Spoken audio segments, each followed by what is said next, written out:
तो आखिरकार छात्रों की बड़ी जीत हो ही गई। दोस्तों, छात्रों के अंदर खुशी की लहर दौड़ पड़ी है। छात्रों की बड़ी जीत हो गई है। आखिरकार सरकार को 3 मांगों में से 2 मांगों पर झुकना पड़ा है। जी हां दोस्तों, 2 मांगे सरकार को माननी पड़ गई है। कौन सी मांगे मानी गई है और आखिर में एक मांग कौन सी है जो सरकार नहीं मान रही है? फिलहाल दोस्तों बड़ी खबर आ रही है कि कॉकरोच जनता पार्टी छात्रों की बड़ी जीत हो गई है। 3 मांगों में से 2 मांगों पर सरकार ने सहमति जता दी है और एक मांग पर सबकी नजर निगाहें हैं, जिस पर कल के दिन फैसला होगा। दोस्तों बड़ी खबर है। बड़ी खबर यह है कि आज कॉकरोच जनता पार्टी और केंद्र की सरकार की तरफ से बड़ी बैठक बुलाई गई थी और जेपी नड्डा और उधर से एक और मंत्री थे, जितेंद्र सिंह थे, और इधर से सीजेपी के 2 बड़े प्रवक्ता मौजूद थे और लगभग 10 से 12 मिनट की वार्ता की गई और 12 मिनट की वार्ता में 3 बड़ी मांगे सीजेपी की तरफ से रखी गई। मैं मांगे बताऊंगा और उसमें से 2 मांगों पर सरकार ने सहमति जता दी है। दोस्तों, एक कहावत है, झुकती है दुनिया झुकाने वाला चाहिए। एक और भी कहावत है कि कौन कहता है कि आसमां में सुराग नहीं होता, कभी वो पत्थर तबीयत से तो उछालो यारो। कुछ ऐसा ही है। वो भी जो कह सकते हैं कि जो शायरी है, शेरो शायरी है, वो यहां पर एकदम सटीक बैठ रहा है कि आंदोलन करने वालों की कभी हार नहीं होती। और आज वही कारण है दोस्तों कि जो सरकार पिछले 12-13 सालों में कभी झुकी नहीं, आज उस सरकार को किसानों के बाद अगर किसी ने झुकाया है तो इन छात्रों ने झुकाया है। 48 घंटे के भीतर सरकार ने 1 नहीं, 2 नहीं, 3 नहीं, 4 नहीं, कई बार झुकना पड़ रहा है और ये फैसले ताबड़तोड़ सरकार की तरफ से लिए जा रहे हैं। 3 बड़ी मांगे थी, 2 मांगों पर सहमति जता दी गई है। एक मांग जिस पर सहमति अभी भी नहीं बनी है, कल के दिन उस पर फैसला होगा। खबर आई दोस्तों, खबर जरा देखिए। खबर में लिखा है सीजेपी ने 3 मांगे सरकार को बताई। केंद्र सरकार और कॉकरोच जनता पार्टी के प्रतिनिधियों के बीच हुई बैठक खत्म हो गई। यह बातचीत कॉन्स्टिट्यूशन क्लब ऑफ वीपी भवन में हुआ। इस बैठक में केंद्र सरकार की तरफ से केंद्रीय मंत्री जेपी नड्डा और दूसरे जितेंद्र सिंह शामिल हुए, जबकि सीजेपी की तरफ से पार्टी के राष्ट्रीय प्रवक्ता आशुतोष रांका और मुख्य प्रवक्ता सौरभ दास शामिल हुए। बैठक के बाद सीजेपी की तरफ से बताया गया कि सरकार के साथ उनकी 10 मिनट की बातचीत हुई, जिसमें 3 मांगे रखी गई। अब वो 3 मांगे कौन सी है? पहली मांग जो है कि धर्मेंद्र प्रधान का इस्तीफा लेना है या फिर उन्हें मंत्रिमंडल से बाहर करना है, यह पहली मांग। दूसरी मांग, जो छात्र पेपर लीक के बाद इस दुनिया में नहीं है, इस धरती पर नहीं है, वो जो परिजन है, वो परिवार है, उनको मुआवजा दिया जाए, वो भी मुआवजा 1-1 करोड़ रुपए का। तीसरी मांग, सीजेपी के प्रदर्शनकारियों के खिलाफ जो एफआईआर की गई है, वो सारे एफआईआर रद्द किए जाएं। ये 3 बड़ी मांगे की गई हैं, जिसमें से 2 मांगों पर सहमति जता दी गई है सरकार की तरफ से। आप सबको पता है दोस्तों कि एक मांग कौन सी नहीं मानी गई होगी।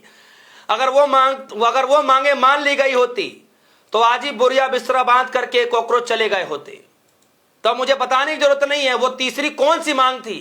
तीनों मांगों में से 2 मांगे जो मान ली गई है, एक मांग नहीं मानी गई है, वो कौन सी मांग होगी ये मुझे बताने की जरूरत नहीं है। जाहिर तौर पर धर्मेंद्र प्रधान का इस्तीफा वाला मांग नहीं माना गया। बाकी जो है वो 2 मांगे मान ली गई, जिसमें 1-1 करोड़ रुपए मुआवजा देने की बात जो परिजनों को देना है, और प्रदर्शनकारी जो सीजेपी के प्रदर्शनकारी हैं, जो छात्र हैं जिनके ऊपर एफआईआर लाद दिया गया है, उन एफआईआरों को रद्द करने की मांग। तो सरकार ने 2 बातों पर सहमति जता दी है, मान गई है कि हम एफआईआर भी रद्द कर देंगे, 1-1 करोड़ रुपए भी दे देंगे परिवारजनों को। लेकिन धर्मेंद्र प्रधान का जो इस्तीफा है दोस्तों, जो कि सबसे बड़ी मांग थी, जिस मांग को लेकर के सीजेपी का आज आंदोलन 35 दिन से भी ज्यादा हो चुका है। आज वो आंदोलन 35 दिन से भी ज्यादा हो गया। सरकार इसी मांग को नहीं मान रही है। फिलहाल कॉकरोच जनता पार्टी के बीच, छात्रों के बीच खुशी की लहर है। बड़ी जीत हुई है 3 मांगों में से 2 मांगों को लेकर के। लेकिन आज भी छात्र कह रहे हैं कि भैया बड़ी मांग तो धर्मेंद्र प्रधान को लेकर के है और जब तक ये मांगे नहीं मानी जाएगी हम पीछे नहीं हटेंगे। तो दोस्तों 2 दौर की वार्ता हो चुकी है। पहले दौर की वार्ता में निष्कर्ष कुछ नहीं निकला। दूसरे दौर की वार्ता में सरकार को झुकना पड़ा है। छात्रों की जीत हुई है, छात्रों के अंदर खुशी की लहर है। 2 मांगे, 3 मांगों में से 2 मांगों को सरकार को सहमति जतानी पड़ी है। एक मांग जो सबसे बड़ी है, जो सड़क से लेकर के संसद तक विरोध किया जा रहा है, वो मांग अभी भी नहीं मानी गई है। कल के दिन कहा जा रहा है कि इस पर फैसला लिया जाएगा, यानी मोदी जी के तमाम मंत्रिमंडल साथ में बैठेंगे, उस पर चर्चा करेंगे और उसके बाद निर्णय लिया जाएगा कि धर्मेंद्र प्रधान का इस्तीफा होगा या नहीं होगा। लेकिन इतना तय है कि छात्र जिद पर अड़े हुए हैं कि जब तक धर्मेंद्र प्रधान का इस्तीफा नहीं, तब तक हम और बात विचार अब नहीं करेंगे। ये ऐलान किया जा रहा है।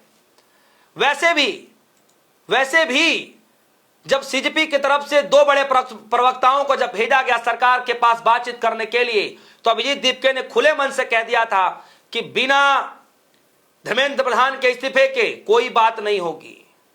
धर्मेंद्र प्रधान का इस्तीफा हर हालत में चाहिए और वो मांग सबसे पहले रखी जानी चाहिए, और वो मांग सबसे पहले रखी भी गई। यही कारण है दोस्तों कि आज देश के प्रधानमंत्री मोदी जी को कैबिनेट मंत्री की पूरी बैठक बुलानी पड़ती है और उस बैठक में निर्णय लिया जाता है कि जो पेपर लीक का मामला है उसको और कड़ा कानून बनाने की तैयारी चल रही है, जिसमें कहा जा रहा है कि 10 साल के प्रावधान हैं और करोड़ों रुपए का जुर्माना है कि अगर कोई पकड़ा गया, अगर कोई उसमें लिप्त पाया गया, तो फिर पेपर लीक के ऊपर 10 साल की जेल हो सकती है या फिर करोड़ों रुपए का जुर्माना हो सकता है। यह कड़ा निर्देश फैसला लिया गया है मोदी जी के कैबिनेट की तरफ से। हालांकि लोगों ने कहना शुरू कर दिया है कि ये हवाई बातें हैं। अगर मोदी जी को बात विचार करना था, मोदी जी को वीडियो जारी करनी थी, मोदी जी को इतना पीड़ा हो रहा है, तो कम से कम जब छात्रों के प्रति इतनी सहानुभूति है तो धर्मेंद्र प्रधान का इस्तीफा तो लेना ही चाहिए था। सारी बातें बाद में हैं, पहले धर्मेंद्र प्रधान का इस्तीफा, उसके बाद सारी बातें होंगी। यही जिद अब सीजेपी लेकर के अड़ चुकी है और वही जिद तमाम विपक्षी सांसद सड़क पर, संसद पर इस बात को लेकर के अड़े पड़े हैं कि सदन में चर्चा तब जब धर्मेंद्र प्रधान इस्तीफा देंगे, तब यह मांग हो रही है। कुल मिलाकर के दोस्तों, आज वो सरकार जो कभी झुकती नहीं थी, वही सरकार जो इन छात्रों को न जाने क्या से क्या कहा करती थी, वही शिक्षा मंत्री इन छात्रों के प्रदर्शन को लेकर के न जाने क्या से क्या कहा कर रहे थे, आज वही सरकार कम से कम इन छात्रों को छात्र तो मान रही है। आज वही सरकार न इन छात्रों को छात्र मान रही है, बल्कि इन छात्रों के प्रमुख मांगों को भी धीरे धीरे माननी शुरू कर रही है। जी हां, यानी आने वाले वक्त में वो दिन दूर नहीं जब लोग कह रहे हैं कि धर्मेंद्र प्रधान का इस्तीफा भी होगा। जब इतना हो रहा है तो इस्तीफा भी होगा। क्या लगता है दोस्तों, कल के दिन सबकी नजरें निगाहें इस बात पर है कि क्या वाकई धर्मेंद्र प्रधान का इस्तीफा हो जाएगा। 3 मांगों में से 2 मांगे मान ली गई, एक मांग जो सबसे प्रमुख है वो मांगे कल के दिन निर्धारित करती है कल के दिन क्या होगा। फिलहाल दोस्तों, छात्रों की बड़ी जीत हुई है। इस खबर को लेकर आपकी क्या राय है, वीडियो कमेंट सेक्शन में जाएगा, अपनी राय रखिएगा। फिलहाल के लिए दीजिए इजाजत, देखते रहिए DS4 न्यूज़। धन्यवाद।